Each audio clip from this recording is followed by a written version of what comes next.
ஈரோடு இரட்டை கொலை வழக்கில் கைதான மூவரிடமும் போலீசார் தனித்தனியே விசாரணை மேற்கொண்டு வருகின்றனர். கூடுதல் விவரங்களை வழங்குவதற்காக செய்தியாளர் குணசேகரன் இணைகிறார். குணசேகரன், தற்போது கைது செய்யப்பட்ட மூவருக்கும் பல்லடம் கொலை வழக்கிலும் சம்மதம் இருப்பதாக ஒரு தகவல் கிடைத்திருக்கிறது. விரிவான தகவல் என்ன?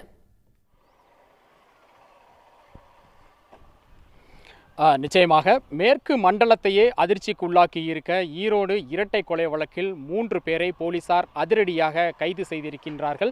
கடந்த 1ஆம் தேதி சிவகிரி அருகே இருக்கக்கூடிய மேக்கரையான் தோட்டம் என்ற இடத்தில் தோட்டத்து வீட்டில் தனியாக வசித்து வந்த ராமசாமி பாக்கியம் என்ற முதிய தம்பதியினர் கொடூரமாக கொலை செய்யப்பட்டார்கள். ஒரு 10.5 சவரன் நகைகள் கொள்ளையடிக்கப்பட்டன. ஒரு பெரும் அதிர்வலைகளை ஏற்படுத்திய இந்த படுகொலை சம்பவம் தொடர்பாக 12 தனிப்படைகள் அமைக்கப்பட்டு தீவிரமான விசாரணை நடத்தப்பட்டு வந்தது. ஒரு 60 கிலோமீட்டர் சுற்றளவிற்கு மாவட்டம் முழுமையாக இருக்கக்கூடிய சிசிடிவிக்கள் முழுமையாக ஆய்வுக்கு உட்படுத்தப்பட்டன.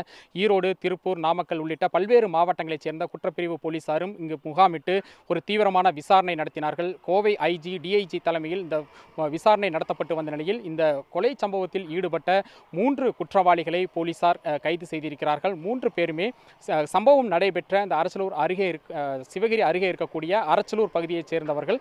கைது செய்யப்பட்டிருக்கக்கூடிய 3 பேரும் தற்பொழுது கோபிச்செட்டிப்பாளையம் அருகே இருக்கக்கூடிய கடத்தூர் காவல் நிலையத்தில் வைத்துத்தான் தற்பொழுது இந்த விசாரணை என்பது காலை முதல் விசாரணை நடத்தப்பட்டு வருகிறது.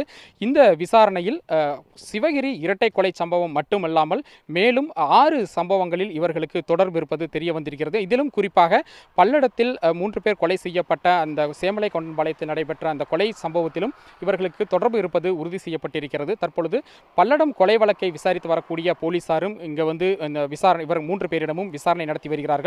இவர்கள் மட்டுமல்லாமல் ஈரோடு மாவட்ட காவல் கண்காணிப்பாளர் சுஜாதா, அதே போன்று கோவை சரக ஐஜி செந்தில்குமார், டிஐஜி சசிமோகன் உள்ளிட்ட உயர் அதிகாரிகளும் இங்கு முகாமிட்டு இந்த 3 பேரிடமும் விசாரணை என்பது நடத்தப்பட்டு வருகிறது. கைது செய்யப்பட்டிருக்கக்கூடிய ஆச்சியப்பன், ரமேஷ் மற்றும் மாதேஸ்வரன் 3 பேரிடமும் இருந்து நகைகளும் கைப்பற்றப்பட்டிருப்பதாக காவல்துறை தரப்பில் தெரிவிக்கப்பட்டிருக்கின்றது.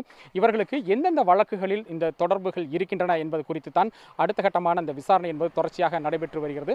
3 பேரையும் கைது செய்து அதற்கான ஆவணங்களை தயார்படுத்தக்கூடிய அந்த பணி என்பது தற்பொழுது நடைபெற்று வருகிறது. இந்த பணிகள் முடிவடைந்ததற்கு பிறகாக இன்று இரவு அல்லது நாளை காலை நீதிமன்றத்தில் ஆஜர்படுத்தப்பட்டு சிறை காவலுக்கு அனுப்பப்பட இருப்பதாக போலீஸ் வட்டாரங்கள் தெரிவித்திருக்கின்றன.